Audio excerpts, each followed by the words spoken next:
Hello everyone, and welcome to another episode of Drinking and Reading. Coffee and weird tales. Okay, so it might be one of those days where reading is not as easy as I want it to be. But I'm still going to give it a go because I want to, and because I said I had something exciting planned, which is this. Yes. It's a massive volume of weird tales that my husband got me for our anniversary, so it's totally awesome. It's probably flipped around the wrong way, so you can't really, I don't know, I think you get what that is. So yeah, it's this. I got it for my anniversary, our anniversary, from my husband. And I'm going to be reading a story by one of my favourite authors, which is Seabury Quinn, and it's a Jules de Grandin, probably murder mystery or something. I think this is from February 1938. Yes, I think it is. Yes, this story I'm going to be reading is Frozen Beauty, February 1938.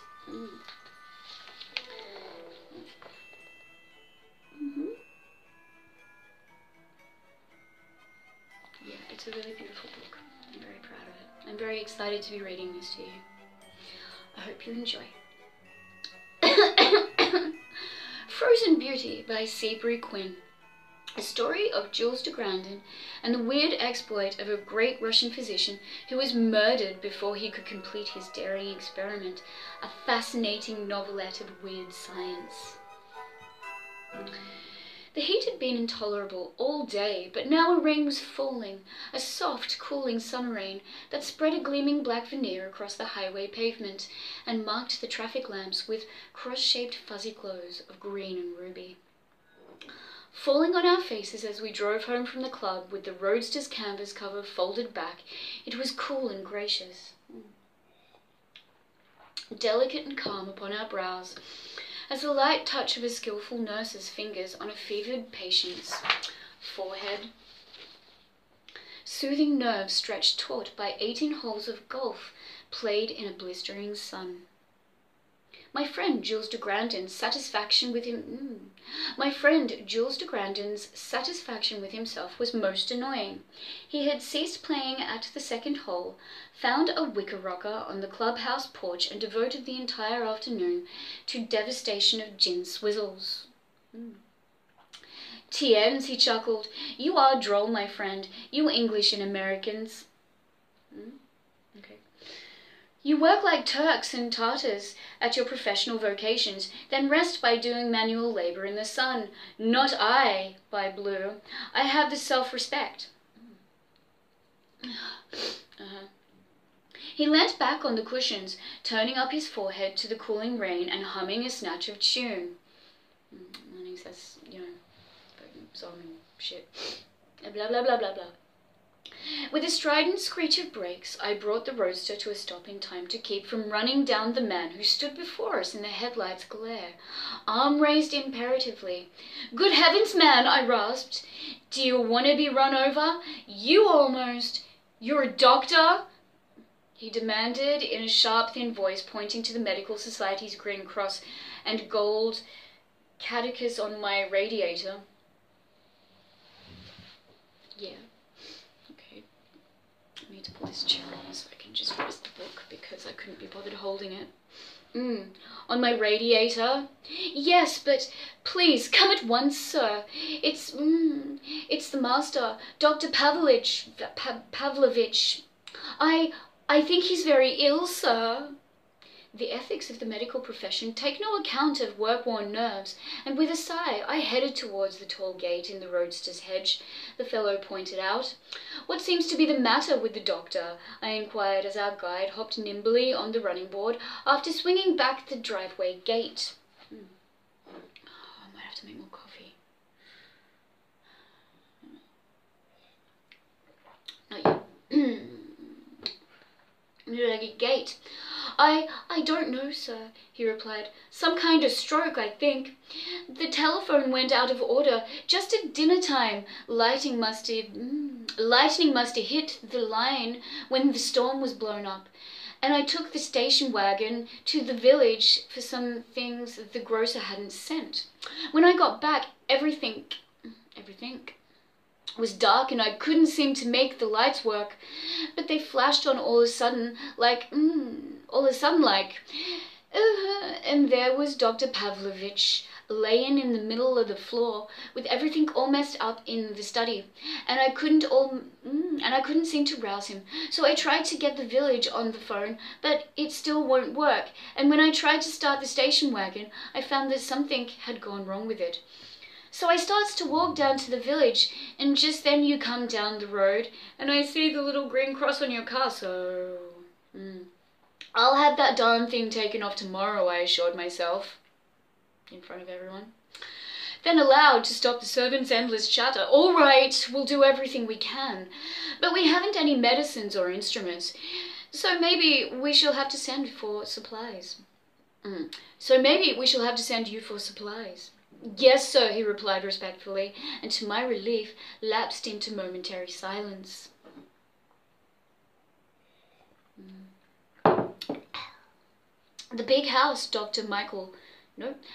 Mikhail Pavlovich had purchased 2 years previously, and in which he lived in churlish solitude, attended only by his English houseman, sat back on a deep lawn thick-set with huge old trees, fenced against the highway by an 8-foot privet hedge, and surrounded on the 3 remaining sides by tall brick walls, topped with broken bottles set in mortar.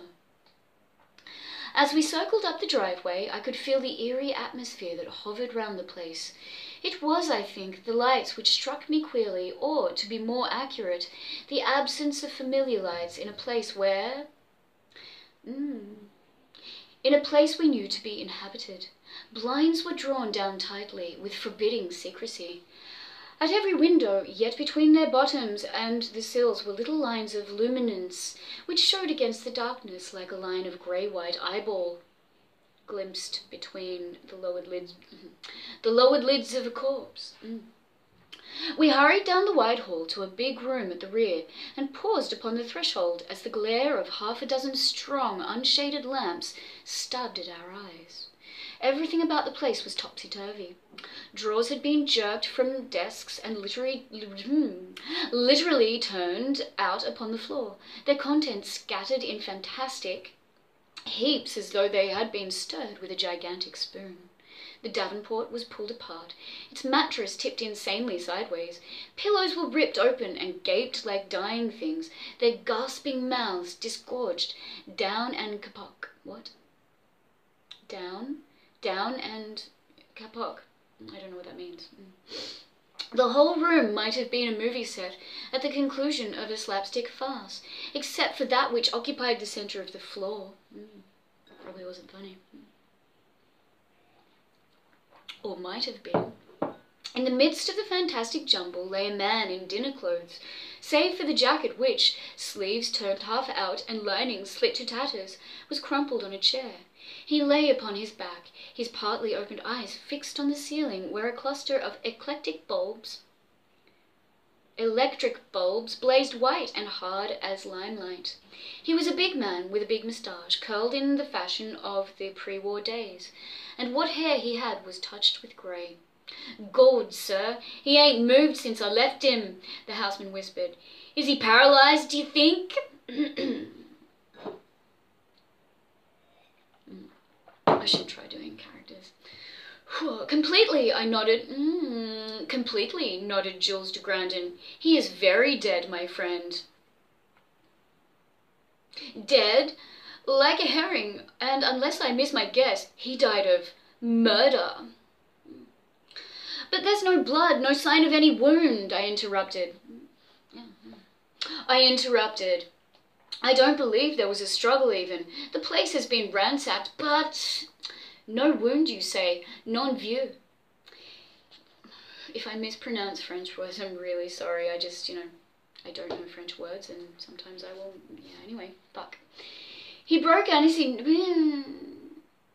"No wound, you say? Mon vieux." He broke in as he knelt beside the dead man's head.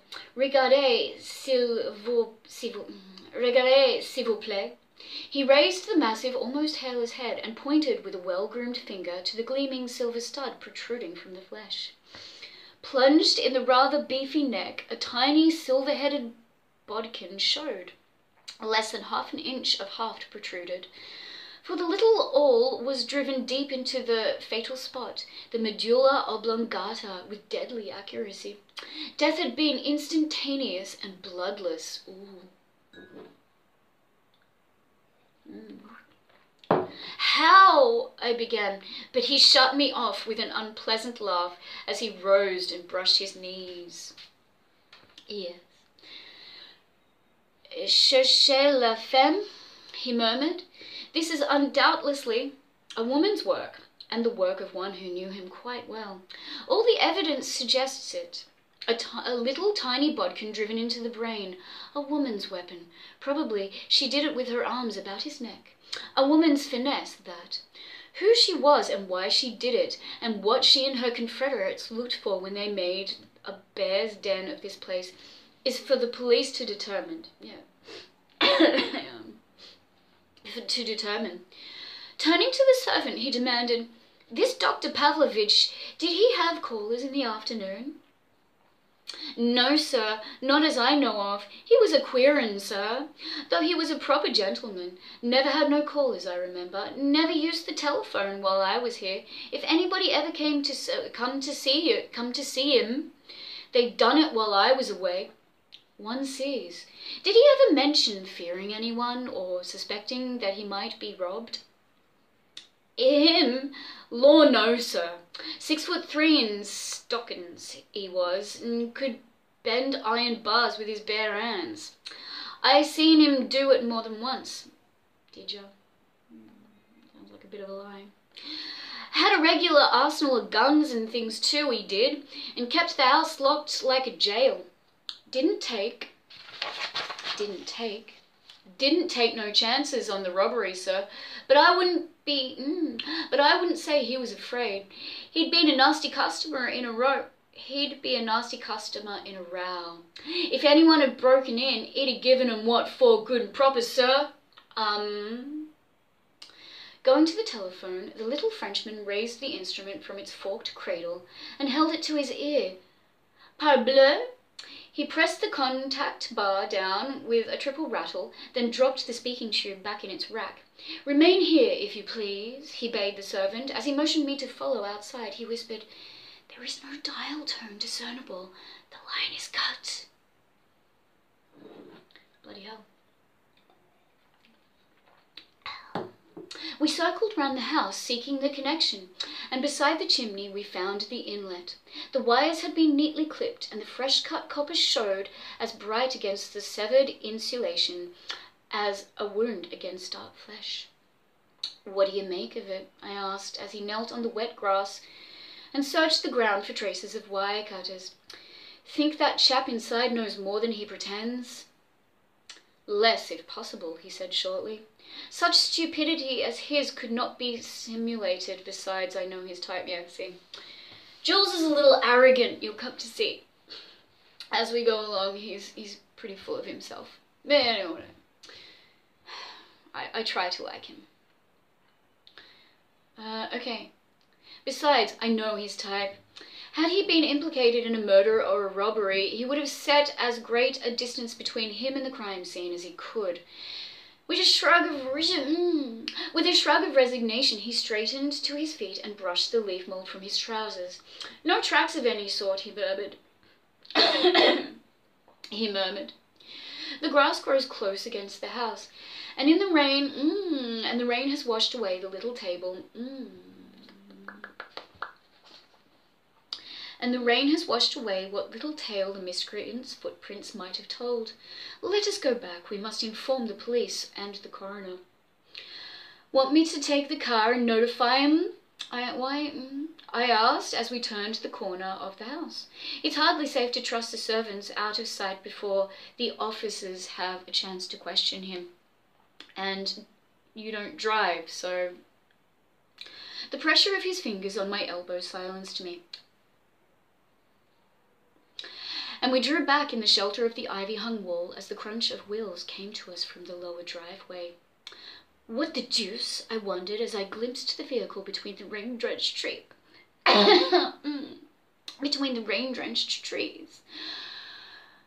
What's an express van doing here this time of night? Let us make ourselves inconspicuous as possible, he cautioned in a whisper. In a whisper. It may be that they plan a ruse for entering the house and... But good heavens, man, they've already gone through it like termites through a log, I interjected. Aha! You overlooked the patient... No? You overlook the patent possibilities, my friend. What do we really know? Only that Dr. Pavlovich was murdered in his study, ransacked. And his study ransacked. But why do people search a place? To find something they want? Necessaire pas? That much is obvious. Still, we do not know they found the thing they sought. Or if they found it, we cannot say that others do not also seek it. It must have been a thing of value to have caused them to do murder. You mean there may be two gangs hunting something Pavlovich had hidden in the house? Already stretching. But, you know, I don't think he's ever wrong. I don't know, I can't remember. Oh, excuse me. Okay,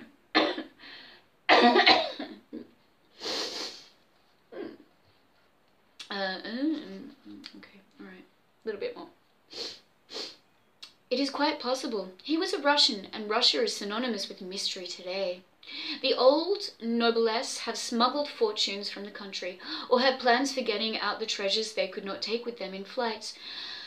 Plots and counterplots, intrigue, plans for assassination or revenge are natural to a Russian as fleas are to a dog.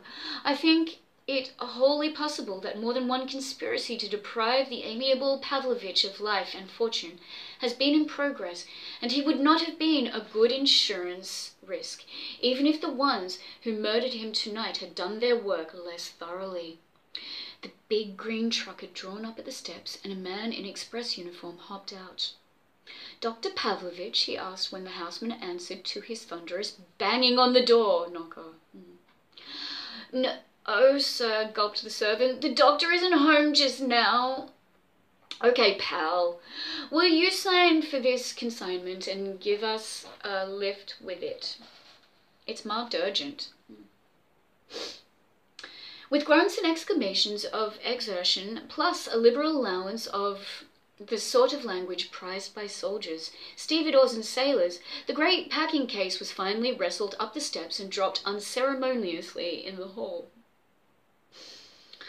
The express van turned down the drive, and we slipped from our concealment to find Pavlovich's houseman gazing at the giant parcel ruefully. "What'll I do with it now, sir?" he asked de Grandin. "I know the doctor was expecting something of the sort, for he told me so himself this morning, but he didn't tell me what it was, and I don't know whether I should open it or leave it for the officers." De Grandin tweaked the end of the waxed moustache between his thumb and forefinger as he regarded the great grin. As he regarded the great crate, it was more than 6 feet long, something more than 3 feet wide, and better than a yard in height. Ah bien, he answered. I think the citizens of Troy were faced with the same problem. They forbore to open that which came to them with most deplorable results. Let us not be guilty of the same mistake. Have you a crowbar handy? Well, there you have it. That is part 1 of Frozen Beauty. Okay, so, well written, of course. Seabury Quinn, well done. So, someone died. That's really all we have to say about this story so far. I'm looking forward to not having a cold the next time I read. So, yeah. Like I said, this will be a Friday thing. I think. I don't know, I'm fickle. It may be more often. Because, you know, I do enjoy doing this. And I've enjoyed this reading, so yes. I hope you enjoyed listening. If you liked this video, please like the video. If you would like to join me for more, please subscribe. I'm going to stop now because I want these readings to be, well, at least shorter than 20 minutes, which is, yeah, okay, it's going to be now. Alright, thanks for joining me.